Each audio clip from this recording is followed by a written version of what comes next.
Bueno, siempre es un privilegio y una gran responsabilidad cuando el pastor me deja aquí al frente de compartir una palabra. Y el día de hoy tengo un mensaje que le titulé Pacto, Presencia y Promesa. ¿Sí? Y otra vez vuelvo a Ageo. ya llevo como 2 prédicas de Ageo, pero es que no he podido salir de este libro. He estado estudiando Ageo y de repente me toca que estoy por terminar el Antiguo Testamento, pero no paso de Ageo. Es un libro que en lo personal Dios me ha hablado mucho y me ha cautivado. Pero los 66 libros de la Biblia son así de cautivadores. Y yo había compartido con ustedes en pasado, semanas pasadas, de Ageo capítulo 1, ¿sí? Y Ageo es una palabra profética. Y mira, la profecía tiene su porqué, tiene su razón de ser. Algunos dicen que la profecía hoy en día ya no, que eso es algo del pasado, que hoy el Espíritu Santo ya no profetiza, pero eso no es cierto. El Espíritu Santo sigue profetizando todavía el día de hoy. Y mira, dice Primera de Corintios capítulo 14 versículo 3 que el que profetiza habla a los hombres para 3 cosas: para edificación, exhortación y consuelo. Y cuando compartíamos Ageo capítulo 1, Dios despierta una palabra profética para el pueblo, porque el pueblo de Israel no estaba haciendo lo que debería de estar haciendo. ¿Sí? No estaba haciendo su trabajo. Estaban entretenidos en lo suyo, pero no estaban haciendo lo que Dios quería que hicieran. Ahora, no está mal estar trabajando en lo nuestro, pero sin olvidar que servimos a un rey, que hemos sido trasladados de las tinieblas a su reino de luz para servirlo a Él. Y le tenemos que servir con nuestra vida, con nuestro matrimonio, con nuestra familia, con nuestro trabajo, con todo. Pero el pueblo de Israel habían olvidado la obra que tenían que hacer para Dios. Y entonces Dios manda a un profeta llamado Ageo con una palabra para exhortarlos, ¿sí? Para ir a picarle las costillas.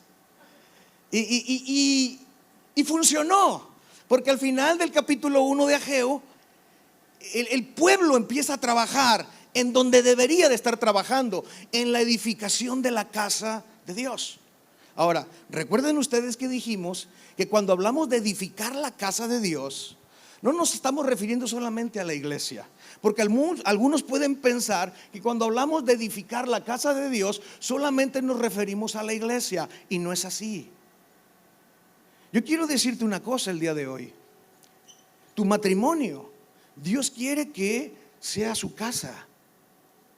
Tu matrimonio debe de ser la casa de Dios. Tu familia, con tus hijos, Dios quiere que sea su casa, la casa de Dios. Tu negocio, tu trabajo, Él quiere que sea su casa, tu trabajo, tu negocio. Es más, tu propia vida.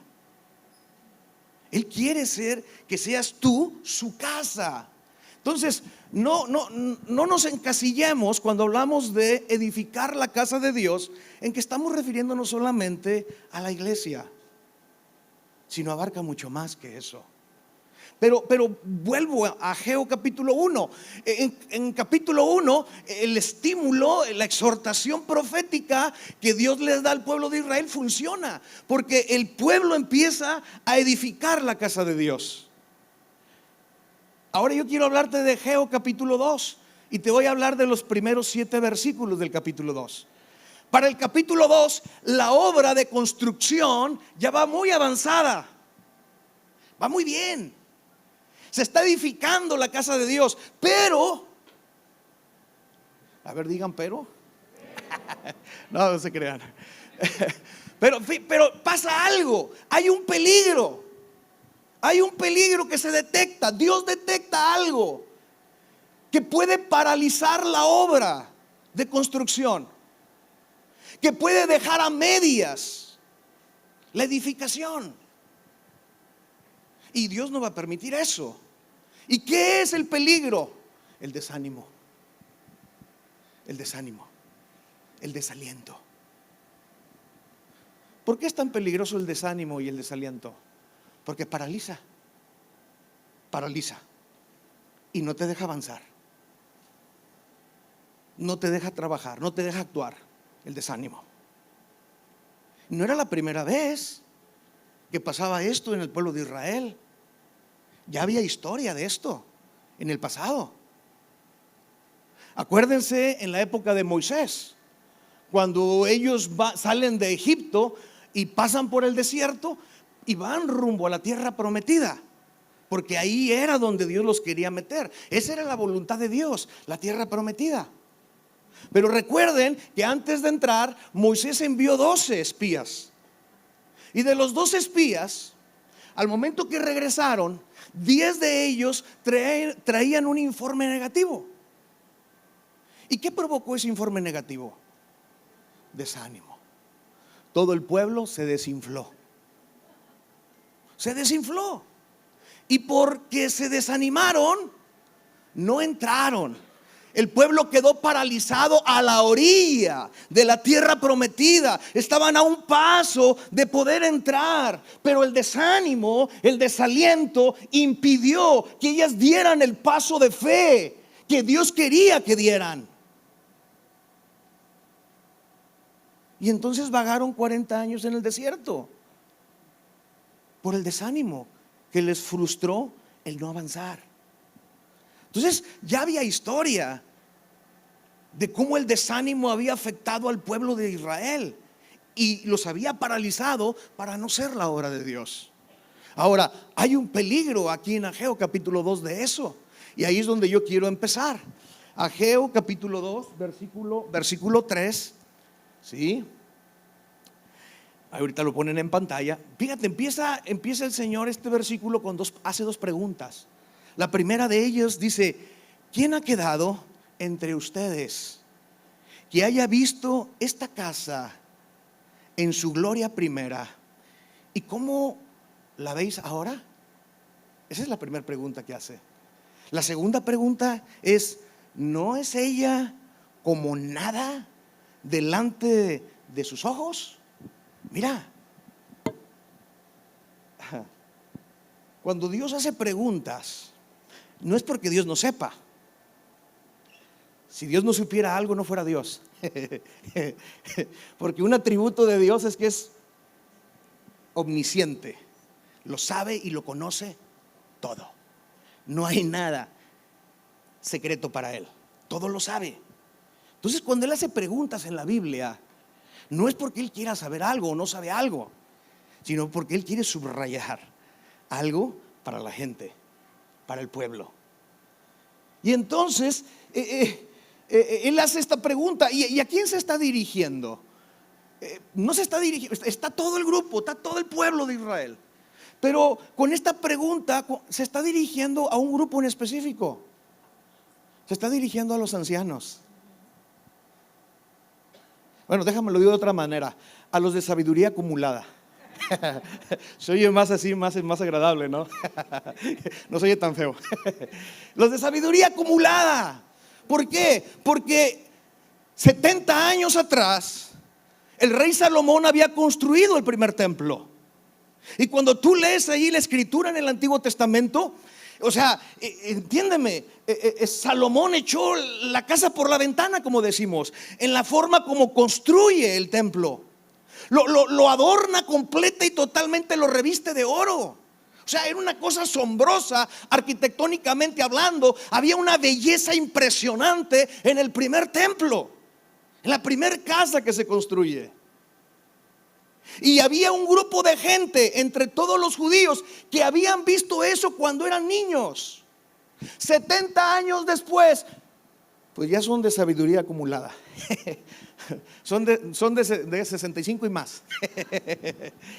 O sea, ya están en el ministerio de 65 y más. O vive más, ¿no? Ya es gente grande que les tocó ver el primer templo y que ahora están viendo el segundo templo. Y mira, pues es inevitable el hacer una comparación. Tienes una imagen de lo que fue el primer templo y ahora estás viendo otra cosa y empiezan las comparaciones. Y a veces las comparaciones no son tan buenas, ¿verdad? Porque depende con quién te compares, ¿verdad? Pero si nos comparamos con Dios, pues nos quedamos siempre muy chiquitos. Pero si te comparas con el compadre, pues ahí te levantas. Por eso las comparaciones no son buenas. Pero es inevitable que está este grupo de gente comparando lo que hoy se está edificando. Y la segunda pregunta que hace Dios nos deja ver que Dios entiende que en el corazón de esa gente hay un menosprecio por lo que Dios está haciendo hoy. Y esto, mis amados, es muy, muy peligroso. Porque era un grupo de gente, escucha bien, que estaba despreciando lo que Dios estaba haciendo hoy por lo que Dios había hecho en el pasado. ¿Estás oyendo? Estaban despreciando lo que Dios estaba haciendo hoy por lo que Dios había hecho en el pasado. Y hay un peligro, porque las victorias del pasado pueden ser tus derrotas en el presente. ¿Me estás oyendo? Tus éxitos en el ayer pueden ser tus fracasos en el hoy, si tú estás anclado al pasado. ¿Cuántos han escuchado la frase: es que lo de antes era mejor? No dicen que sí porque lo han dicho, ¿verdad? Lo hemos dicho, ¿verdad? ¿Cuántas veces ponemos a comparar, no sé, la alabanza? Y dices tú: no, es que la alabanza de antes era otra cosa. Ya salieron las risas así. Pero cuando tú haces ese tipo de expresiones, cuando dices esa frase, pues hay un menosprecio en lo que se está haciendo hoy, ¿sí? Ahora, fíjate qué tanto era. Cuando tú lees Esdras, Esdras es contemporáneo del profeta Ageo. De hecho, Ageo era el profeta en tiempos de Esdras. Y Esdras está tratando de construir el templo de Dios. Y Ageo es enviado por Dios para animar al pueblo con la palabra profética, porque esa es una función de la profecía: animar al pueblo a hacer lo que tienen que hacer, ¿sí? Y entonces Esdras 3 menciona que mientras estaba edificando la casa de Dios, sucedieron dos fenómenos muy interesantes, dos cosas completamente opuestas. Los ancianos estaban llorando y los jóvenes estaban gozando, se estaban riendo. Mientras la vieja guardia se lamentaba, la nueva guardia estaba eufórica de alegría. Y son dos expresiones completamente opuestas de una misma situación, de algo que Dios está haciendo hoy. Unos están llorando y otros están bien contentos. Y no debería de ser así, porque entonces hay una división. No hay unidad. ¿Cómo es posible que en un mismo grupo unos están renegando de lo que se está haciendo hoy, mientras otros están bien contentos? El problema es la añoranza. Escúchame, la añoranza se puede convertir en un ancla del pasado que no te deja actuar en el presente ni avanzar al futuro. Escúchame, la añoranza se puede convertir en un ancla que te ancla al pasado. Por eso el apóstol Pablo en Filipenses dice que él dice: no pretendo haberlo alcanzado ya, pero una cosa hago, dejando ciertamente lo que queda atrás, me extiendo ahora a lo que está delante. El apóstol Pablo sabía el secreto. No podemos avanzar al futuro si tú tienes una añoranza que te ancla al pasado. Ahora, escúchame, cuando el apóstol Pablo está diciendo eso, no se refiere a los fracasos, a las derrotas, a los desaciertos, a las regazones, a las cosas malas que tuvo en el pasado, sino también se refiere a todo lo bueno, a los éxitos, a las victorias, a los logros. Pablo se está refiriendo a todo. Y él entiende que no podemos sujetarnos a nada en el pasado. Hay que soltar nuestros desaciertos y nuestros aciertos, nuestros éxitos y nuestras derrotas, nuestras victorias y nuestros fracasos. Tenemos que soltarlo si es que queremos construir algo hoy para avanzar mañana. Escucha bien lo que voy a decir. Tú y yo no vamos a poder edificar lo que Dios quiere que edifiquemos hoy si tenemos las manos llenas. Para poder edificar o construir, necesitamos tener las manos, hazle así, las manos vacías, limpias, para poder agarrar el martillo, para poder agarrar el serrucho, para poder agarrar los clavos, para poder edificar. Tú nunca vas a poder edificar nada con las manos llenas. Hay que soltar y soltar el pasado para construir en el hoy, lo que sea. Y ese era el problema de este grupo de gente. Estaban menospreciando lo que Dios está haciendo hoy. Y cuidado, mis amados, porque si alguno de nosotros está menospreciando lo que Dios está haciendo hoy, comparándolo con lo que hizo en el pasado, estamos mal. No debe de ser así. Porque podemos caer en ese mismo error. Ahora, ¿cuál era el problema de esto también? De que lo que esta gente, este grupo de ancianos menospreciaban, decían: ay, es de poca monta, ¿no? Ustedes no saben lo que es un verdadero templo. Si hubieran visto ustedes el templo que hizo Salomón, si hubieran visto el esplendor que tenía, si hubieran visto los acabados de oro. O sea, estaban comparando lo de antes con lo de hoy y lo estaban menospreciando, le estaban dando poco valor, se les parecía de poca monta. Y eso podía meter un espíritu de desánimo. Ahora, ¿cuántos saben que el desánimo es contagioso? Sumamente contagioso, como el virus de la gripa. Muy contagioso. Entonces fácilmente se puede contaminar el desánimo. Un padre de familia puede sembrar el desánimo en los hijos, dentro de la misma familia. Una madre, dentro de un ministerio. Ahora, el desánimo y el desaliento es una herramienta del diablo.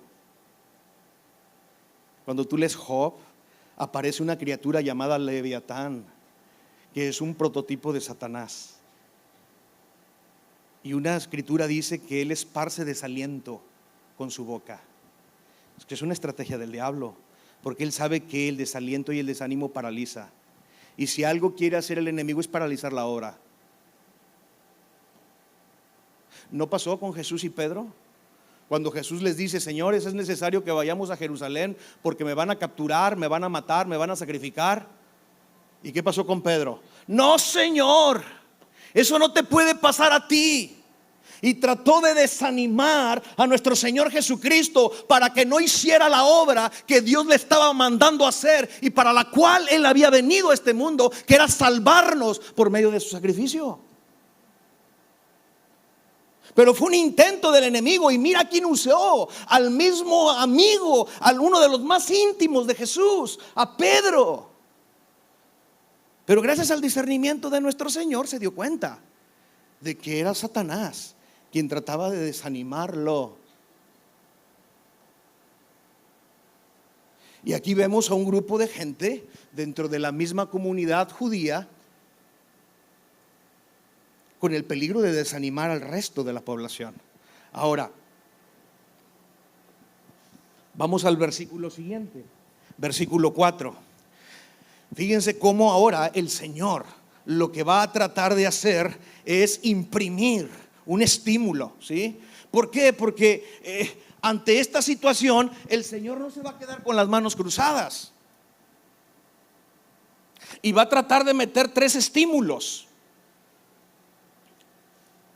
Uno en el pasado, uno en el presente y uno en el futuro. Pero son 3 palabras, son 3 promesas que Dios da para estimular al pueblo.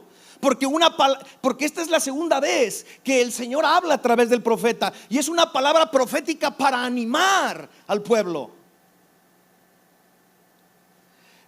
Decía yo en la primera reunión, son 3 bedoyectas que el Señor le va a poner al pueblo de Israel A los que se ríen ya saben lo que es la bedoyecta, ¿verdad?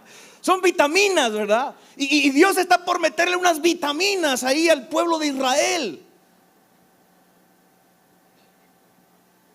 Y dice el versículo 4: pues ahora, Zorobabel, esfuérzate, dice Jehová.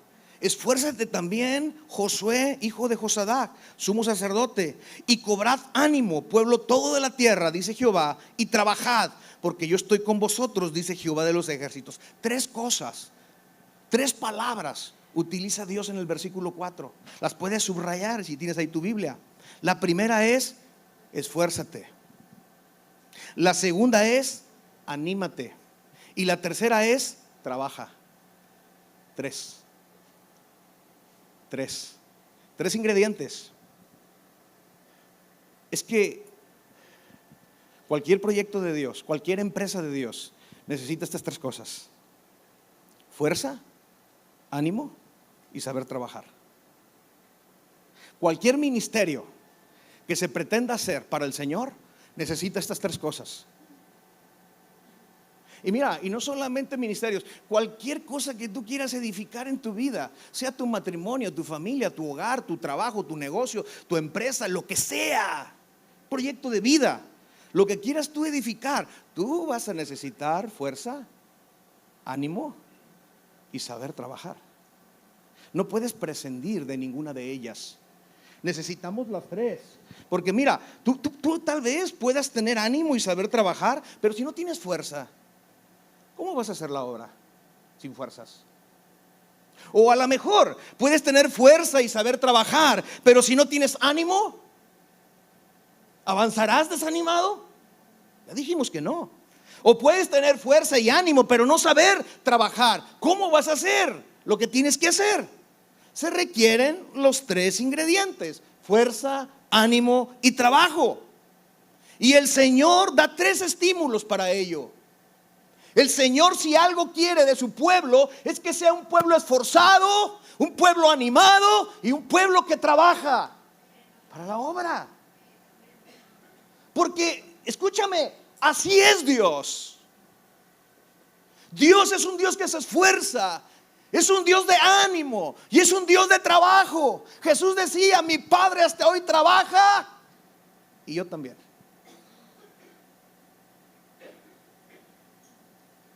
Estas tres características las tiene nuestro Dios y por ende deben estar en ti y en mí.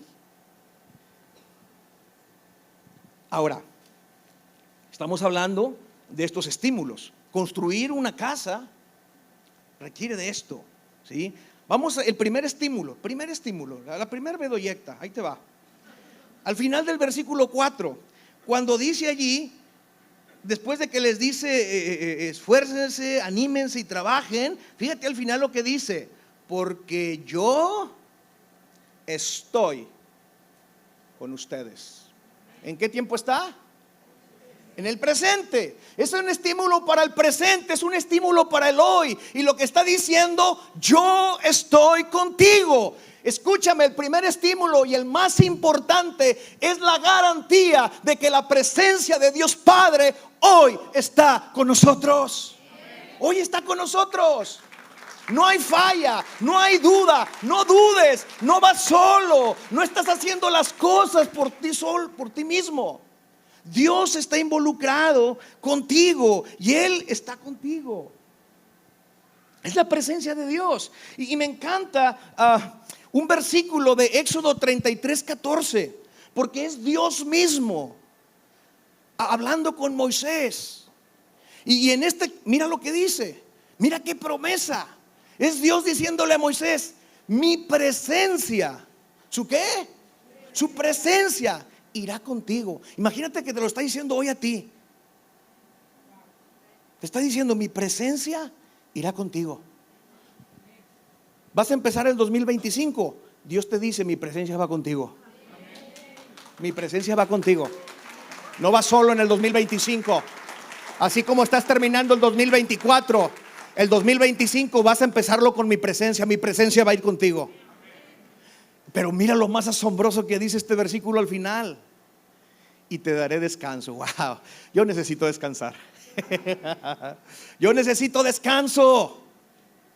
Este es el secreto, mi amado.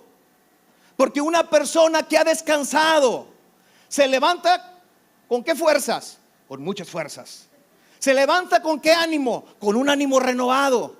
Y se levanta con ganas de trabajar. Pero ¿cómo se levanta una persona que no descansó? ¿Cómo se levanta una persona que está fatigada? ¿Cómo se levanta una persona que no pudo dormir? ¿Se levanta con fuerzas? ¿Se levanta con ánimo? ¿Se levanta con ganas de trabajar? No, por eso muchos han aventado la toalla. Por eso muchos han dejado de servirle al Señor. Por eso muchos han dejado de edificar lo que Dios quiere que edifiques. Porque estás cansado. Y yo quiero decirte el día de hoy una cosa.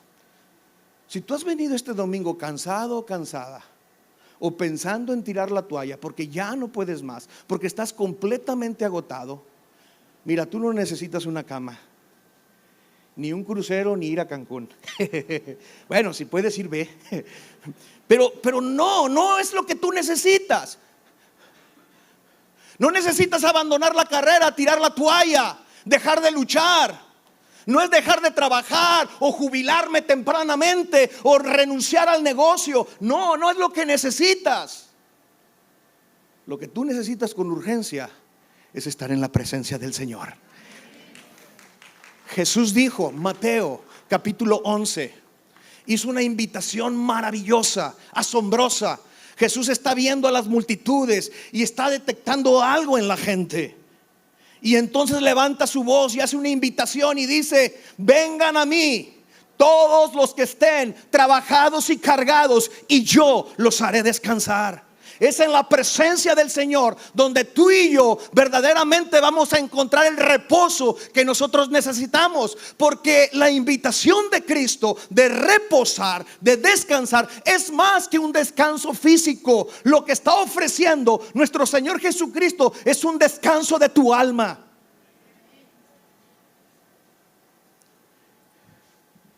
Ningún descanser, reposer, ni colchón del más super wow hará que tu alma descanse. Descansará tu cuerpo, pero tu alma, no.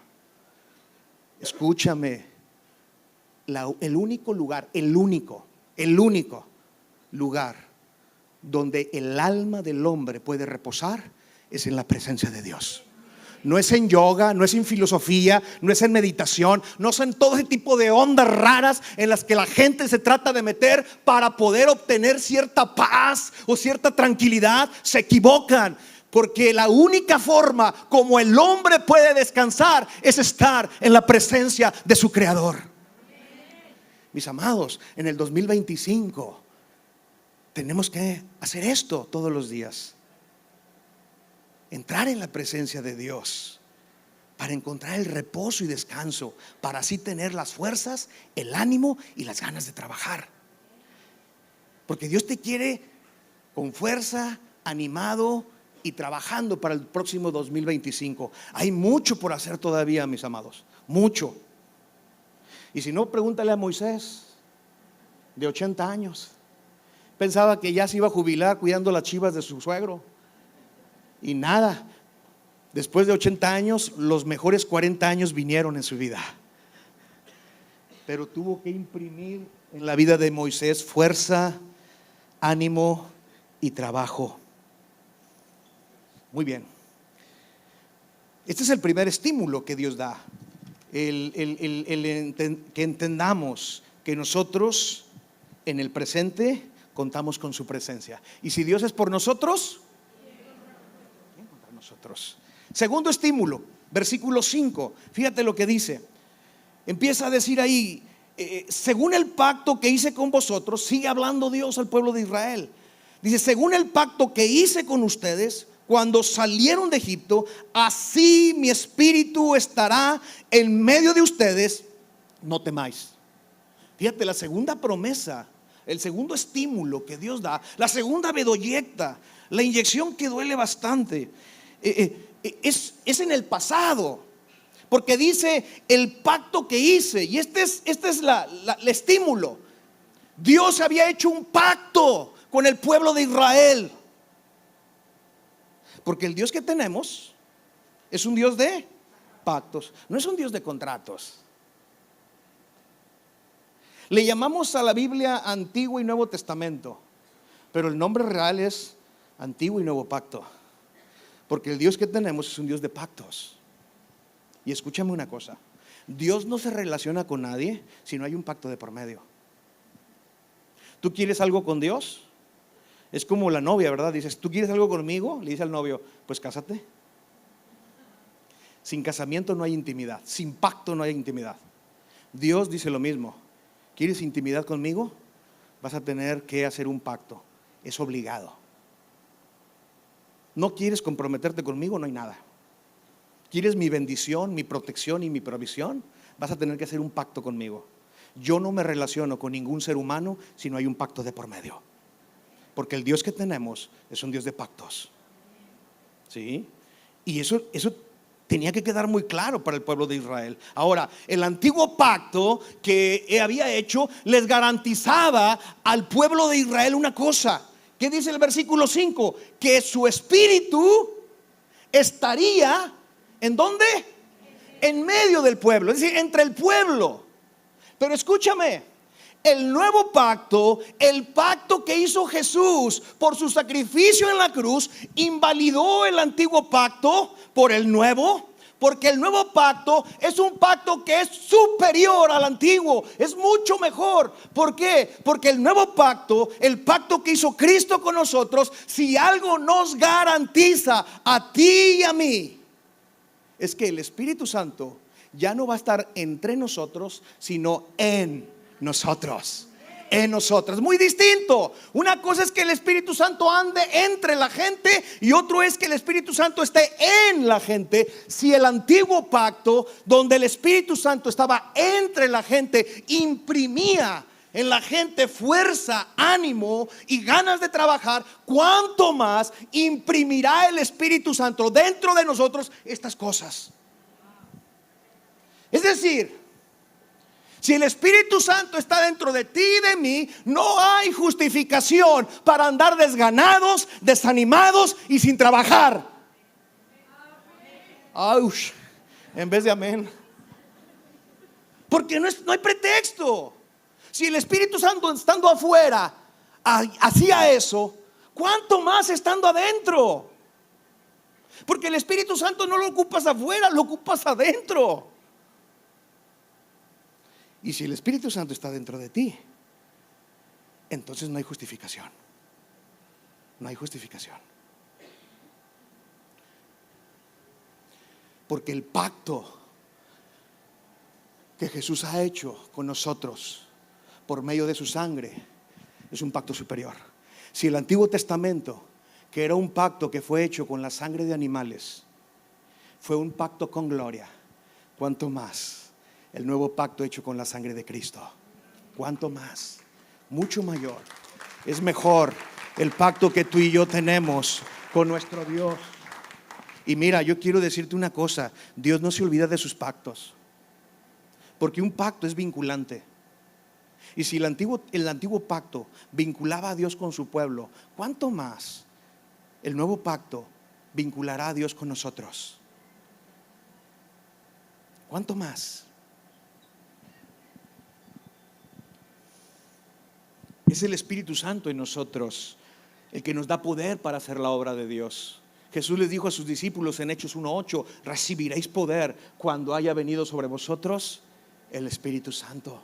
Entonces, mis amados, así que esforcémonos, animémonos y trabajemos, porque tenemos un Dios de pacto y tú y yo somos hijos de pacto. Y ese pacto garantiza la presencia del Espíritu Santo dentro tuyo y dentro mío, para poder hacer el trabajo. Amén. Así que no es en tus fuerzas, no es en tus fuerzas, no es en tu sabiduría, no es en tu capacidad, no es con espada, no es con ejército, mas con su Santo Espíritu. Es como nosotros hacemos la obra. Segundo estímulo, segunda bedoyecta, la presencia del Espíritu Santo. Ahí te va la tercera bedoyecta, ¿sí? Versículo 6. Dice Ageo 2, versículo 6: porque así dice Jehová de los ejércitos: de aquí a poco. ¿De aquí a cuánto? De aquí a poco. ¿Y cuánto es de aquí a poco para Dios? Pues mira, ya van 2000 años y todavía seguimos en el de aquí a poco. Pero entiéndeme, esto que sigue es la promesa para el futuro. Ya hablamos del presente, ya hablamos del pasado, cuando Dios hizo un pacto con nosotros, y ese pacto lo hizo Jesús hace 2000 años en el pasado, en la cruz del Calvario, y ahora habla de una promesa en el futuro. Y dice, de aquí a poco yo haré temblar los cielos y la tierra, el mar y la tierra seca. Y cuando dice, y bueno, y sigue diciendo el versículo 7, y haré temblar a todas las naciones, y vendrá el deseado de todas las naciones, y llenaré de gloria esta casa, ha dicho Jehová de los ejércitos. Fíjate, dice aquí la escritura que el Señor, Dios va a hacer temblar los cielos y la tierra, el mar y la tierra seca. Ahora, Dios es Señor y creador del cielo, de los cielos y la tierra. Así que Él puede sacudirlos a la hora que le dé su regalada gana, porque Él es soberano. ¿Sí o no? Y así como tiembla la tierra, escúchame, tiemblan los cielos. Es decir, Dios puede hacer temblar lo material y lo espiritual. Puede hacer temblar tu cuerpo y puede hacer temblar tu alma y tu espíritu. Él puede hacer temblar lo visible y lo invisible, porque Él es Dios. Ahora, uno se pregunta, ¿y por qué el temblor? ¿Para qué es esto del temblor? ¿Cuál es la razón de que suceda este temblor? ¿Por qué habla de un temblor? Y la respuesta la encontramos en Hebreos 12, versículos 26 y 27. Cuando el Señor dice allí que este temblor es para remover las cosas movibles y que se queden solo las inconmovibles. Lo que está diciendo es que al final de la historia, lo único que va a quedar de pie es lo de Dios, lo que se ha edificado sobre la roca, que es Cristo. Todo lo demás va a quedar en ruinas, tiene que quedar en ruinas. Esto habla de un sacudimiento, empezando por su casa, la iglesia. Escúchame, la iglesia tiene que ser sacudida para que se caiga lo que se tiene que caer de nosotros, que no es de Dios, y que se mantenga lo que se tiene que mantener. Es decir, este sacudimiento, este temblor espiritual, almático, es un tiempo de prueba donde vas a ser sacudido. ¿Cuántos han sentido ese sacudimiento? Yo lo he sentido muchas veces y lo sigo sintiendo. Y a veces uno ora cuando está en el medio del temblor y dices, ay Señor, no me vayas a matar. Pero el Señor tiene el control, ¿sí? Mientras en el mundo hay crisis, en el cielo no hay crisis, ¿sí? En medio de las crisis de este mundo y de los temblores, Dios sigue siendo Dios y sigue sentado en su trono. Y desde ahí lo gobierna todo. Y es tu Padre y es mi Padre. Así que no hay que tener miedo al temblor. Pero este temblor es necesario porque es un tiempo de preparación. Es un tiempo de purificación. Es un tiempo de limpieza. Porque tenemos que ser honestos. Hay cosas en nuestra vida que tienen que ser derrumbadas. Hay cosas que se edificamos en el pasado cuando no éramos cristianos o cuando hicimos cosas malas que tienen que destruirse. Y lo único que tiene que mantenerse en pie es lo de Dios, ¿sí? Se tiene que, ¿por qué? ¿Por qué este temblor? ¿Por qué este sacudimiento? ¿Por qué tenemos que temblar para ser limpiados, para ser purificados? Ay, qué inyección de bedoyecta tan difícil. ¿Por qué? Y mira, la respuesta es por la visitación. Porque dice ahí el versículo 7 que va a llegar, está por venir el deseado de todas las naciones. Mis amados, el tercer estímulo, la tercer bedoyecta es que Jesús viene pronto. Viene el Hijo nuevamente a la tierra. Familia, tendremos visita. Y viene la visita más importante. Es Jesús, es el león de la tribu de Judá, es el alfa y el omega, aquel que destruyó al enemigo en la cruz del Calvario, el que venció a la muerte resucitando al tercer día. Es el que viene a la tierra. Y mira, ya no viene como un bebé para nacer en un pesebre. Él viene como Rey de Reyes y Señor de Señores. Entonces, ¿qué es lo que sucede? Tenemos que preparar la casa de manera digna, de manera limpia, de manera correcta, lo mejor posible, porque tenemos que recibir al Rey de acuerdo a la dignidad con la que Él viene. Él viene a gobernar. Ya no viene como cordero, viene como león. Y tú y yo tenemos que preparar la casa. Tenemos que edificarla bien. Porque Cristo viene pronto. Cristo viene pronto. Más pronto de lo que tú te imaginas. Ahora, yo creo que Ageo está profetizando la segunda venida del Señor. Porque el temblor que menciona aquí la Escritura no es un temblor regional. No es un temblor en una ciudad o en un pueblo o en una nación. No, dice Ageo que todas las naciones temblarán. Se avecina un temblor mundial. Pero lo emocionante de esto es que anuncia la inminente venida de Jesucristo a la tierra por segunda ocasión. Y esto debe de ser una motivación para ti, para mí, para seguir esforzándonos, animando y hacer lo que tenemos que hacer, trabajar. Que cuando venga nuestro Señor Jesucristo nos encuentre haciendo lo que tenemos que estar haciendo. Finalmente dice el versículo 7 que la visitación de Jesús provocará que la casa se llene de gloria. Se llene de gloria. ¿Por qué? Porque Hebreos capítulo 1 versículo 3 dice que Jesús es el resplandor de la gloria de Dios. Y cuando Jesús entra a un lugar, ese lugar se llena de gloria. Se llena de gloria. Y yo quiero mi vida llena de gloria. Yo quiero mi familia, mi matrimonio, mis hijos, mi negocio, mi trabajo, mi iglesia llena de la gloria del Señor. 3 estímulos que Dios da aquí en Ageo capítulo 2. 3 estímulos para que tú y yo podamos esforzarnos, animarnos y trabajar en la construcción de la casa del Señor. En el pasado pacto, en el presente presencia y en el futuro promesa. Pacto, presencia y promesa. Los 3 estímulos son: en el pasado, la garantía de su pacto, de la presencia del Espíritu Santo. En el presente, la seguridad de la presencia de Dios Padre. Y en el futuro, la promesa de la visitación de Dios Hijo. ¿Te das cuenta? En estas escrituras está la Santa Trinidad: Dios Padre, Dios Hijo y Dios Espíritu Santo. Y es la Santa Trinidad de nosotros nuestro mayor estímulo para esforzarnos, animarnos y poner manos a la obra. Que este sea tu estímulo para el próximo año 2025. La presencia de Dios en tu vida, la presencia del Padre, la presencia del Hijo y la presencia del Espíritu Santo. Que esto te estimule a esforzarte, animarte y trabajar. Por último, recuerda estas 3 cosas. Número 1, tú tienes una relación de pacto con Dios si has creído en Cristo Jesús y lo has recibido como tu Señor y Salvador. Si es así, tú tienes una relación de pacto con Dios, con el Señor.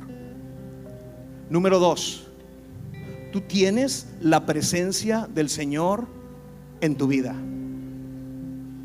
Y número 3, tú tienes la promesa del Señor de su inminente venida. 3 cosas que tienes: pacto, presencia y promesa. Amén. Así que, mis amados, esforcémonos, animémonos y manos a la obra. Vamos construyendo la casa de Dios. Amén. Ponte de pie, vamos a terminar orando. Ponte ahí de pie. La primera oración que quiero hacer es para aquellas personas que no han hecho un pacto con Dios. Tú quieres algo con Dios, vas a tener que comprometerte con Él por medio de un pacto, de una alianza. Una alianza que dejó establecida por medio de su Hijo Jesucristo. Y tú puedes hacer esta oración junto conmigo el día de hoy y decirles: Señor, hoy reconozco que te necesito. Yo quiero tener una relación contigo y me comprometo por medio del pacto que tú estableciste por medio de tu Hijo Jesucristo. Hoy reconozco que Jesús murió por mí en la cruz del Calvario y que su sangre me limpie de mis pecados. Me arrepiento de cada uno de ellos. Perdóname, Señor, y límpiame. Y abro mi corazón para recibir a mi Señor Jesucristo como mi Mesías, mi Salvador, mi Señor, mi gobernador. Gracias, Señor. Infúndeme fuerza, ánimo y ganas de trabajar por medio de tu Espíritu Santo. En el nombre de Jesús. Amén. Yo quiero que me acompañes a orar ahora. Y vamos a darle gracias a Dios, porque en su bondad Él nos hace partícipes de la obra de construcción que Él está haciendo. Pero a lo mejor hemos menospreciado lo que Dios está haciendo, porque tal vez lo que vemos lo comparamos con lo de antes y lo vemos algo muy insignificante. Y si es así, tenemos que pedirle perdón. Pedirle perdón y decirle: Señor, ábreme los ojos para ver lo que tú estás haciendo el día de hoy. Yo quiero participar. Yo no me quiero quedar afuera. Yo no quiero quedarme sin participar en tu obra el día de hoy por estar añorando el pasado. Señor, ayúdame a romper, Señor, todo enclave, toda atadura al pasado. En el nombre de Jesús, ayúdame, Señor, a soltar mi pasado, tanto lo bueno como lo malo, tanto éxitos como fracasos, tanto victorias como derrotas. Señor, en el nombre de Jesús, ayúdame a soltar lo que he cargado hasta el día de hoy y que me ha impedido seguir avanzando hacia el futuro, hacia lo que tú quieres. Padre, en el nombre de Cristo, queremos extendernos a lo que está delante. Queremos extendernos a lo que tú quieres hacer en nuestras vidas. Queremos extendernos, Señor, y participar de tu obra. Oh Señor, en el nombre de Jesús, rompe toda añoranza en nuestras vidas. En el nombre de Cristo, perdónanos. Perdónanos, Señor, si ha habido un menosprecio de lo que tú estás haciendo hoy. Perdónanos por no ser entendidos de los tiempos que estamos viviendo y de lo que tú quieres hacer. Señor, ayúdanos. Abre nuestros ojos y nuestro entendimiento, que podamos ver lo que tú estás viendo, que podamos entender las cosas como tú las entiendes, en el nombre de Jesús. Y Padre, perdónanos si ha habido un desánimo en nuestro corazón. Perdónanos si hemos dejado de trabajar. Perdónanos si ya no nos hemos esforzado en lo tuyo. Tal vez ya no nos hemos esforzado en la lectura de la palabra. La hemos dejado a un lado, la hemos abandonado. Perdónanos, Señor, si ya no hemos tenido el ánimo de orar, de buscarte en el lugar secreto. Padre, perdón. Perdónanos, Señor. Queremos empezar el próximo año con un vigor renovado, con un ánimo fortalecido. Queremos trabajar, Señor, mucho más de lo que hemos podido hacer por ti. Padre, en el nombre de Jesús, ven y imprime, Señor, un nuevo ánimo. Sopla con tu Espíritu Santo. Ven a vigorizarnos y a empoderarnos. Señor, oramos por un bautismo del Espíritu Santo. Por un bautismo del Espíritu Santo que venga a empoderar a tu pueblo, que venga a empoderar a tu iglesia. Señor, ven a renovar las fuerzas. Dices en tu palabra que tú das fuerzas como las del búfalo. Danos fuerzas, Señor, para seguir peleando. Danos fuerzas para seguir luchando. Danos fuerzas para vencer la tentación. Danos fuerzas para vencer el pecado en nuestra vida. Danos fuerzas, Señor. Oh Padre, clamamos, Señor. Clamamos por esas fuerzas que vienen de tu Santo Espíritu. Clamamos por ese ánimo, Señor, de seguir viendo tu obra, Padre. De no menguar, de no atemorizarnos por las cosas que están pasando en el mundo, sino entender que todas estas cosas son necesarias que pasen, porque está pronta tu venida, Señor, y anhelamos la venida de Cristo. Anhelamos que venga Jesús, anhelamos que venga pronto, y decimos, como dice tu palabra, Maranata, ven pronto, Señor. Ven pronto por tu iglesia, ven pronto por tu novia, ven por una iglesia que te ama, ven por una iglesia apasionada, ven por una iglesia que te anhela. Señor, ven pronto y encuéntranos haciendo tu obra. Encuéntranos haciendo lo que tenemos que hacer, edificar tu casa. Oh Señor, gracias porque tú eres el deseado de las naciones. Y declaramos, Señor, que las naciones desearán tu persona como nosotros lo deseamos. Oh Padre Santo, te alabamos y te adoramos. y te exaltamos. Y vamos a terminar alabando y adorando a nuestro Dios. Pero al tercer amanecer, un gran estruendo se escuchó. ¿Dónde está que tu aguijón? Cristo Jesús resucitó. Sí, Señor, amén. Te adoramos, Señor.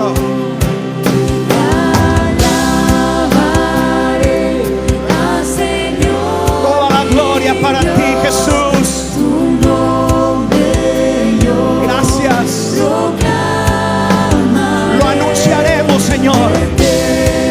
Eternamente te cantaré. Señor, Señor, Señor, Señor mi Dios. tú eres nuestro Dios. Alabaré Toda la gloria para ti. al Señor mi Toda la honra. Todo el poder. Solo a ti, Jesús. Recibe gloria. Solo tú, Jesús. Señor mi Dios. Solo tú. Señor, Señor mi Dios. Tú eres nuestro Dios. Señor, Señor mi Dios. Dale un fuerte aplauso ahí al Señor. Señor de gloria, Señor de honra, digno de toda nuestra adoración.